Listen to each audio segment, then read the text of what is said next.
la Commission de la Défense, Mesdames, Messieurs les parlementaires, Monsieur le maire de Port-Bouët, Messieurs les officiers généraux, officiers, sous-officiers, militaires du rang des forces françaises en Côte d'Ivoire, je suis heureux de vous retrouver ce soir. Et je dois dire que s'il est des rituels que j'apprécie plus que tout chaque année, c'est bien celui-ci, qui me donne l'occasion de vous rencontrer sur le terrain, de vous retrouver, dialoguer avec vous, passer un moment pour apprécier la richesse de nos savoir-faire lors de ces séquences de Noël et des vœux aux armées.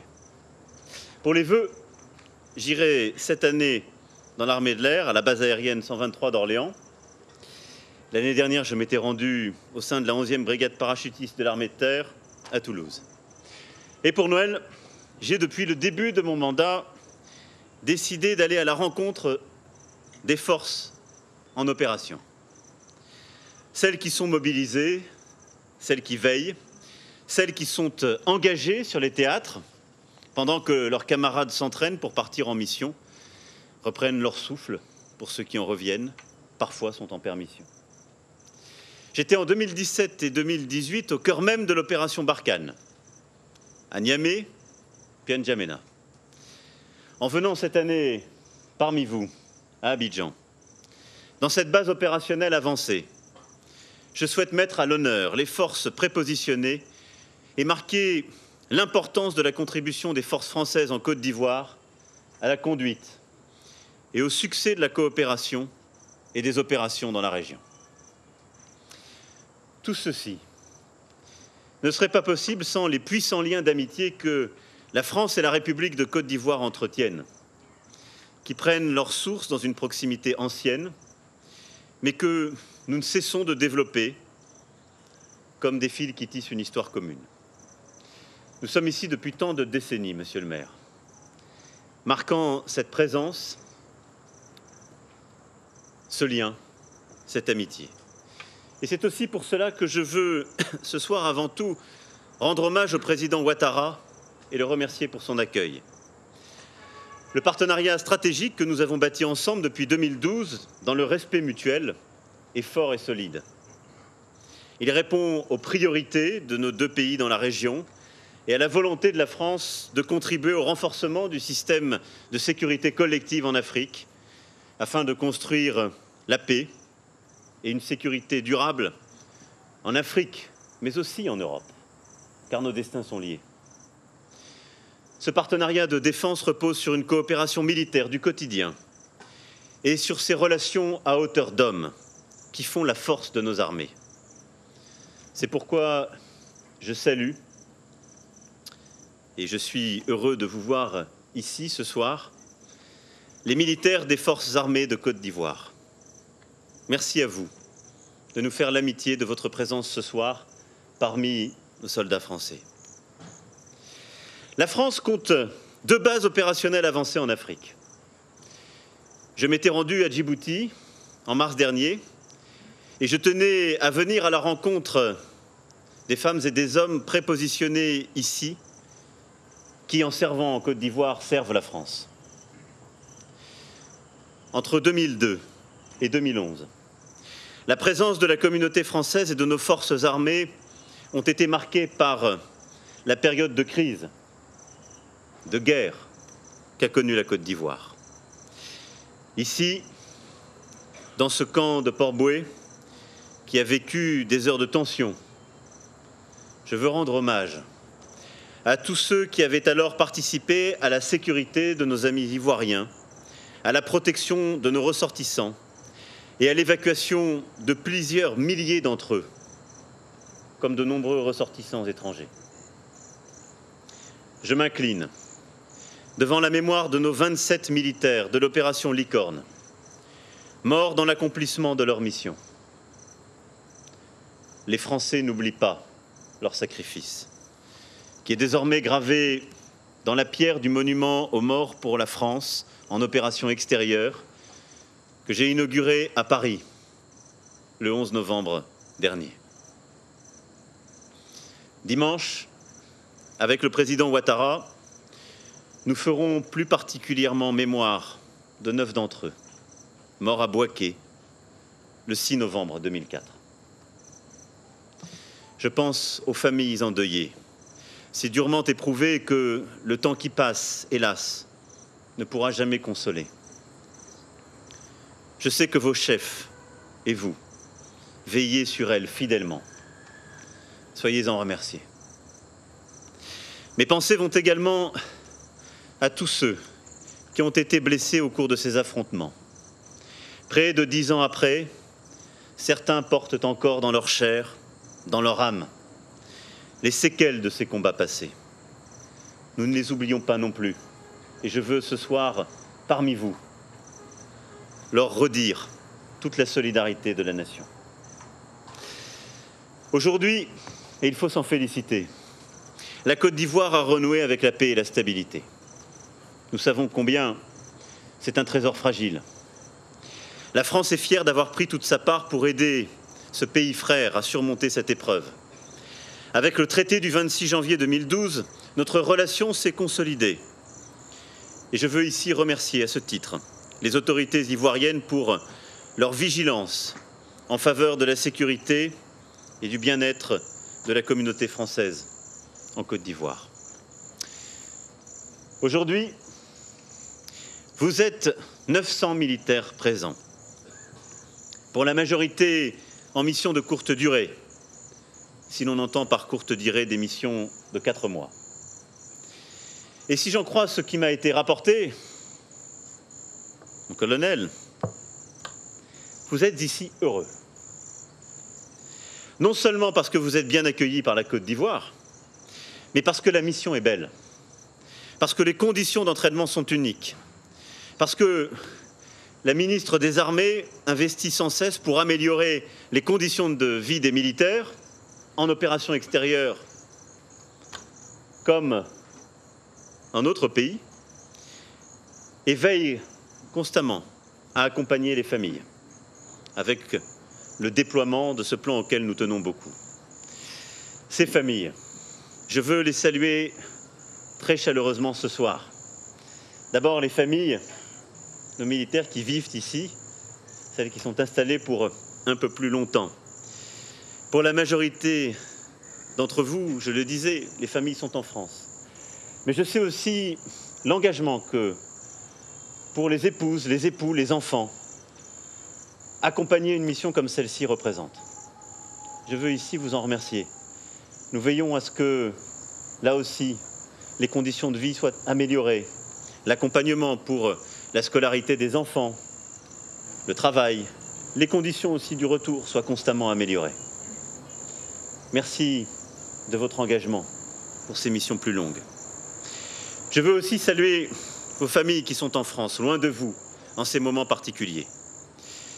Je sais les contraintes que fait peser sur elles votre engagement au service de la France. Et je leur sais gré d'assumer toujours cette part d'inquiétude due à l'absence, au risque porté chaque fois que vous êtes envoyé en mission. Cette part d'inconfort aussi, que l'imprévisibilité de la condition militaire engendre nécessairement. Cette condition militaire que nous ne devons jamais oublier dans ce qu'elle emporte d'unique et dans tout ce qu'elle exige, de ce que vous donnez à la nation et de ce que la nation vous doit, à tous égards. J'en suis le garant et j'en serai le garant pour tout ce que cela emporte. Quand on est militaire, on ne touche pas la retraite, on a une pension. C'est différent, tout est différent. En cette période de fin d'année, l'absence se fera plus cruellement sentir, je le sais, pour vos familles, pour vous. Alors que beaucoup de nos compatriotes passeront Noël en famille. Car pour vous qui êtes réunis dans cette emprise historique du prestigieux 43e bataillon d'infanterie de marine, la mission continue. Elle continue pour vous, les terriens du groupement tactique interarmes qui constituait le socle des forces françaises. Elle continue pour vous, les marins qui arment la station navale, les aviateurs du détachement air.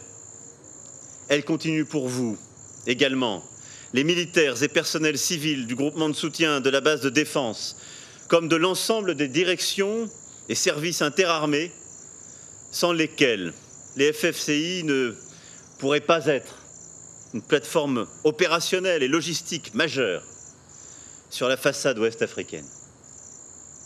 Et je n'oublie pas, ce soir non plus, le personnel civil ivoirien qui travaille pour et avec les forces françaises et dont la présence et le dévouement apportent un bénéfice considérable.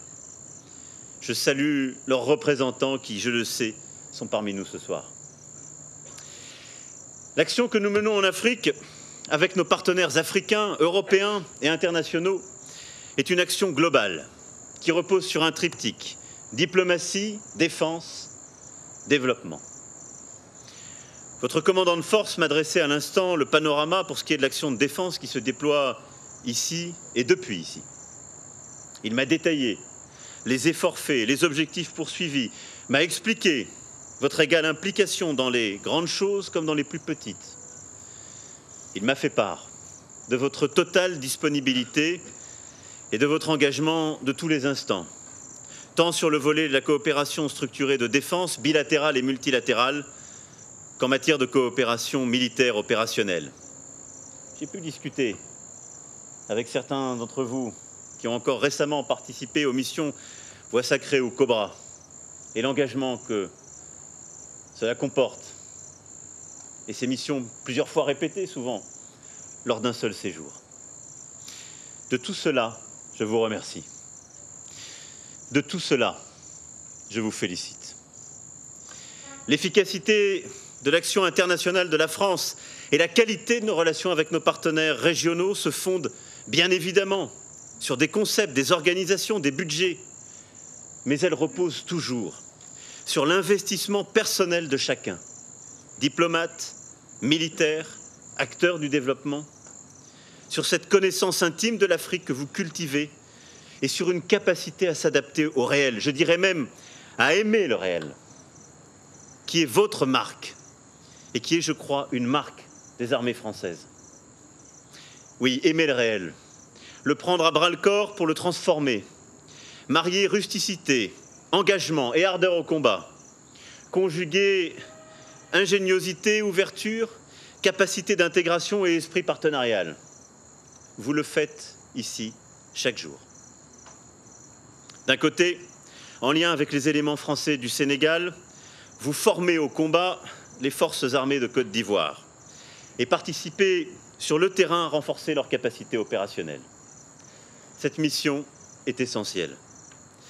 Et l'engagement prochain d'un bataillon ivoirien au Mali, au sein de la MINUSMA, pour participer au maintien de la paix et à la sécurité régionale est à cet égard une formidable preuve de la capacité opérationnelle qu'ont su retrouver les FACI. Et cela, c'est aussi le fruit d'un engagement profond du président, du ministre de la Défense de Côte d'Ivoire, du chef d'état-major des armées, mais aussi de cette coopération et de ce que nous portons.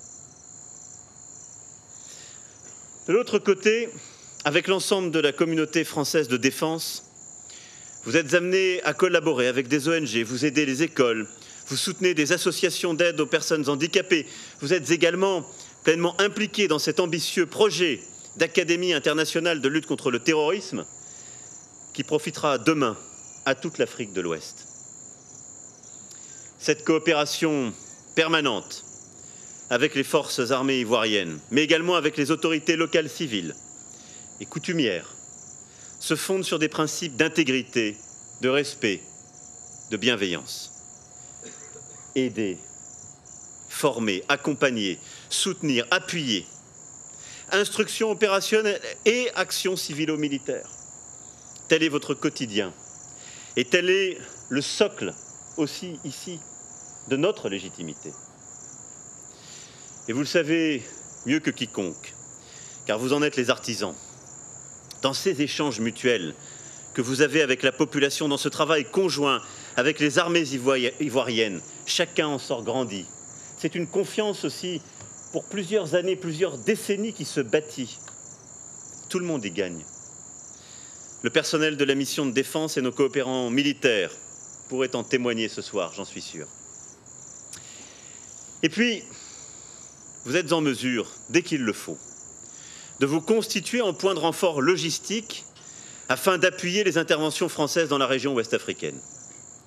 Je pense à la plus importante d'entre elles, Barkhane, qui se déroule au Sahel, et à la plus ancienne d'entre elles, Corymbe, dans les eaux du golfe de Guinée. Cela fait en effet près de 30 ans que Corymbe regroupe dans le golfe de Guinée 1 à 2 bâtiments de notre marine, de façon quasi permanente.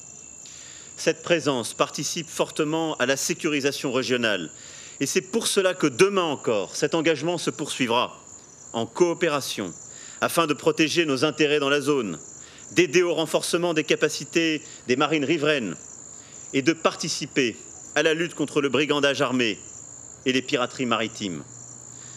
Grâce à vous, Corymbe est soutenue, renforcée, et cette mission peut se poursuivre. Elle est essentielle pour tous les pays du Golfe. Quand il s'agit de se battre contre la piraterie, qu'elle touche la pêche, comme les actions terroristes, la France est là, reconnue, attendue, efficace. Loin également de la Côte d'Ivoire, dans les déserts du Sahel cette fois, Barkhane vous mobilise beaucoup, car la base opérationnelle avancée constitue, avec Dakar et Douala, l'un des 3 points maritimes avancés de l'opération. Riverains de la Côte d'Ivoire, le Burkina Faso et le Mali ont été sérieusement éprouvés, tout comme le Niger, ces derniers mois, par les attaques terroristes. Je veux ici saluer, avec respect, la mémoire des soldats des pays sahéliens et de la MINUSMA morts au combat. La France, hélas, a payé un lourd tribut, elle aussi.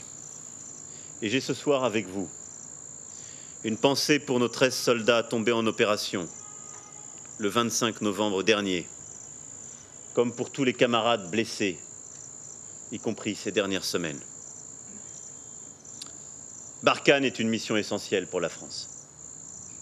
Nous continuerons à lutter contre les terroristes djihadistes. Nous continuerons à le faire avec nos partenaires africains, nos partenaires européens et internationaux. C'est à cette fin que je me rendrai avec la ministre et le général Lecointre, chef d'état-major des armées, dimanche, au Niger, pour rendre hommage aux soldats nigériens tombés il y a encore quelques jours, pour saluer la mémoire de nos soldats et pour échanger avec le général Facon sur nos priorités et affiner précisément nos vues stratégiques. C'est aussi pour cela que j'ai souhaité que le 13 janvier prochain, les chefs d'État de la région puissent venir à Pau pour reclarifier à mes côtés le cadre politique et stratégique de l'opération Barkhane. Sans leur engagement politique, nous ne pouvons agir efficacement. Et je souhaite qu'ensuite, nous puissions donner une nouvelle profondeur, de nouveaux engagements, une nouvelle force à cette opération pour gagner ce combat indispensable à la sécurité et la stabilité du Sahel, plus largement de toute la région, mais aussi de l'Europe. Car si nous laissons prospérer la menace, elle nous touchera aussi. Les forces prépositionnées en Côte d'Ivoire, comme les pôles de coopération au Gabon, au Sénégal, continueront à jouer un rôle majeur en complément des actions de la force Barkhane. Soldats, marins, aviateurs, avant d'avoir la joie de partager dans quelques instants le repas de Noël, je tiens ce soir à vous assurer une nouvelle fois de ma confiance en votre engagement, en vous, en vos chefs, et à vous exprimer à nouveau la reconnaissance de la nation pour ce que vous faites, pour ce que vous êtes. J'adresse à chacune et chacun d'entre vous tous mes vœux de bonheur personnel et familial, pour l'année 2020, mais aussi de réussite dans la poursuite de vos missions, pour le succès de notre pays, de nos armées. Et pour finir, je veux vous faire une confidence. À plusieurs milliers de kilomètres en France, nombreux sont ceux qui ce soir pensent à vous, se réjouissent comme moi. Vos familles, je le sais, mais beaucoup d'autres. À l'Élysée notamment. Car planifier, organiser, stocker, préparer, acheminer ce dîner a mobilisé beaucoup de monde. Et tous l'ont fait avec un immense plaisir, une immense fierté. À la mesure de l'affection et du respect que portent toutes les Françaises et tous les Français à leurs armées, à la mesure de votre engagement pour notre défense, pour notre nation. Ce soir, une fois encore, je veux vous dire merci. Je veux vous porter cette reconnaissance. Et je veux vous dire combien je suis fier de vous. Alors, bonne fête à vous. Vive l'amitié franco-ivoirienne. Vive la République et vive la France.